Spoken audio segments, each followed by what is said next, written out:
Ayoko na sana ito vlog, kakainin na lang. Pero gusto ko din sa inyo patikim. Yun na nga guys, wala na akong balak i-vlog to at i-enjoyin na lang yung tipong kakainin mo na lang. Pero gusto ko lang ipaalam at ipatikim ang legendary na gumagawa ng clubhouse sandwich sa Pasay City. Dahil ginagawa niya na ito since 1988 pa nga. At ito nga si Mami Bilen. Umpisa kami ng 1988 1988 po. sa may 74th Street. 74th Tapos 1990 sa kanto ng Aurora J. Luna. Doon kami nakilala talaga sa Aurora. Na talaga naman lahat ng ginagawa nilang pagkain dito ay ginagamitan niya ng pagmamahal. Kaya naman siguro tinatangkilik at binabalik-balikan sila. At kahit pa iba-iba na nga sila ng pwesto, ay nahanap pa rin sila. Dahil ang luto nga dito ni Mami Bilen na may kasamang pagmamahal. Parang luto ng iyong ina. Parang ikaw yung pinakapaboritong anak niya tapos lulutuan ka niya. Ganon yung naramdaman ko sa pagkain na hinain sa akin. At matatagpuan sa 583 Pacundo Street, corner Tolentino Street, Pasay City. At guys, wala nga pala silang dine-in dyan or take-out only. Yan mga katikiman, dito tayo sa Pacundo Street, corner Tolentino, Pasay City. At dinahin natin yung legendary na gumagawa ng clubhouse na si Mami Bilen. Clubhouse nga nila 80 pesos. Itong carbonara nila 65 pesos. Pati itong spaghetti nila 65 pesos. Ito pang malakasan nilang fried chicken na may kasamang sinangag at itlog 130 pesos. Yun, tikman na nga natin to. Mga katikim, titikman na natin ang legendary na clubhouse sandwich ni Mami Bilen. Una natin titikman to, syempre.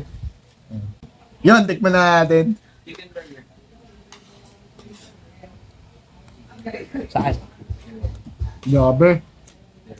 Master na master niya na talaga yung paggawa ng clubhouse. May signature na lasa, talagang worth it na dayuin. Susunod natin tikman itong spaghetti nila na halagang 65 pesos. Yan, tikman na nga natin.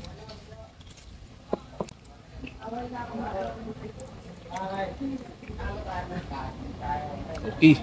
Grabe. Napakasarap. Alam mo yung mahal na mahal ka ng mama mo, sabay pagluluto ka ng spaghetti sa birthday mo. Ganun na ganun yung lasa. Yun, sunod natin tikman yung carbonara nila, halagang 65 pesos pa rin. Tikman na nga natin.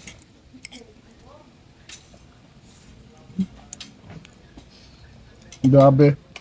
Masasarap talaga ng mga pagkain dito. Ayoko na sana ito i-vlog, kakainin na lang. Pero gusto ko din sa inyo patikim. Uli natin titikman itong chiksilog nila, halagang 130 pesos. Tikman na nga natin muna yung chicken. Kamay na natin, mukhang masarap kasi. Grabe, napakasarap. Sulit na sulit talaga dayo mo dito. Nag-open nga sila mula 4 PM hanggang 2 AM na madaling araw. Online order lang sila for takeout lang. Wala pa silang dine-in. Yun, huli natin titikman yung sinangag nila.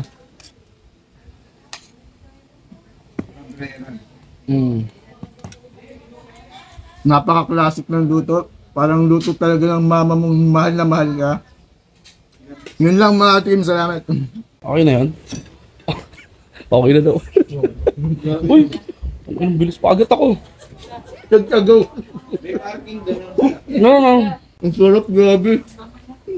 Wala na. Kain na kain ka dyan, oh. Uy.